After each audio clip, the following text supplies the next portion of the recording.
Hello. Hey guys, and welcome to another episode of the Inglês Book Club. Today I am here with Alexia. Hello. It's my pleasure to be here. It is a pleasure having you. So Alexia, first, how you doing? Cold. I'm extremely cold. Today's really cold here. And Yeah. we are in a basement again. We are in a basement. People are walking on top of us, quite literally. We are standing up. It looks like we are about to fight, but it's just because we are trying to stay warm. And counting steps, always. Yes. Yes, that is an entirely different thing for another time. But today, Alexia, this is the end of the first week of the Inglês Book Club. So we have already learned a lot of things about different types of reading, like intensive reading, extensive reading, how to start reading effectively, and really use reading to improve your English. But I just wanted to bring you in today to talk about your experience reading in general. What are some of the difficulties that you face personally? What are some of the benefits that you get from reading? Just to kind of give our students some context and hopefully some motivation. Of course.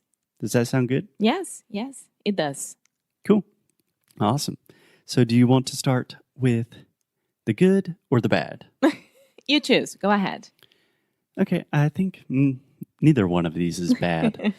But I think it would be a good place to start thinking about what are some of the difficulties for you reading. So when I'm asking this question, I'm thinking in two different categories. First, reading in general. Like you are a good English student.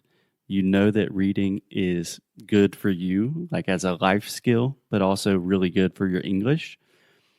But it's still not easy to read a lot, you know? So on one hand, just creating the habit of reading more. Why is that difficult?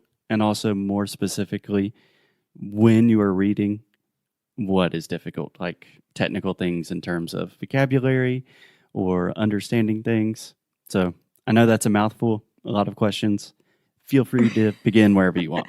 So I think that nowadays, a huge problem that we face is that everything is so easy and it's in front of us, and that's it. We don't have like the mindset to stop and start reading something new because you already know that you'll have difficulties to read that and understand an expression and new vocabulary, and it depends on the book that you're reading, right? Exactly.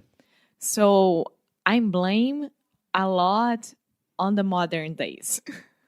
Okay, so you're placing a lot of the blame on modernity. Interesting. Yes. So it sounds like you're kind of talking about two things. First, the difficulty of starting.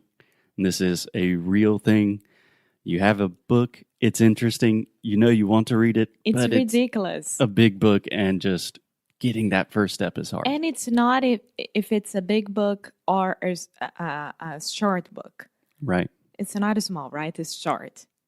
Yeah, a small book would actually be referring to the physical size of the book, And short is the amount of pages. the number of pages. Yes. So it's not because of that. It's just like starting. It's crazy because I took pictures of more or less 10 books the last 3 months that I would like to read. Mm-hmm. And I just started like last week. Yeah, it's easy to make a reading list. It's much more difficult to actually start reading. Yeah, So do you want to hear one tip that I have? of course. Okay. We are here for that. So naturally, I just finished reading a book called Tiny Habits. Mm-hmm. I love reading about habits, routines, that kind of thing. But the idea is make the smallest possible habit imaginable. So if you are having difficulty starting a book, just tell yourself, okay, today I'm going to read the first page of the book. That's all I have to do. Or perhaps this week, every day I'm going to read one page of the book. And then once you do that, you can start to gain a little bit of momentum, and probably you will begin enjoying the book and you just start reading.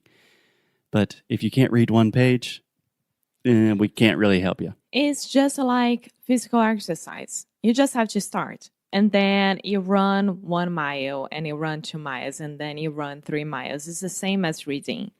It's crazy to think that during our parents' generation and before that, of course, everything was about books.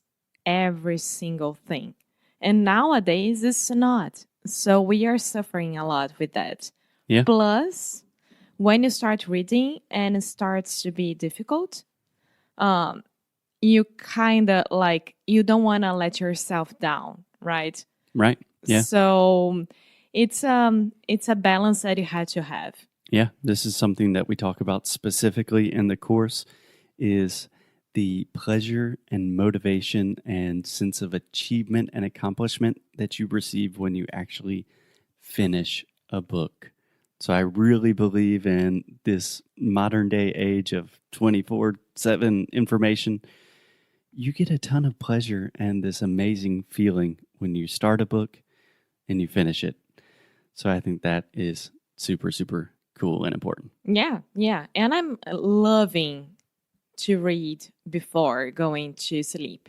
For me, it's when I calm down. I don't even look at my cell phone before or after that. And I just go to sleep with my mind clear. So I think this is one of the biggest benefits to read as well. Absolutely. And this is something that we've already mentioned in the course.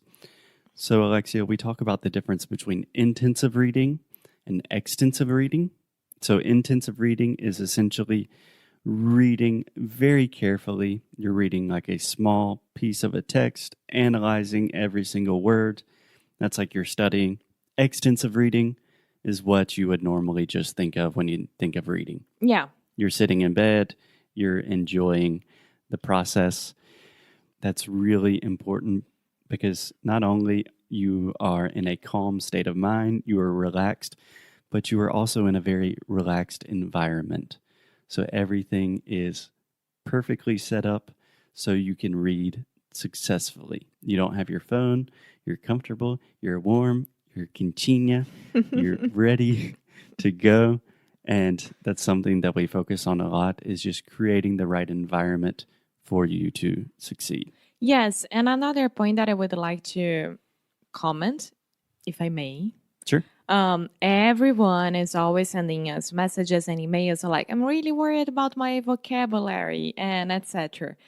And I always say, start reading, even if it's a magazine or something that you like on the internet, just start reading because this is the best way that you're going to gain the new vocabulary and make sure that you are understanding.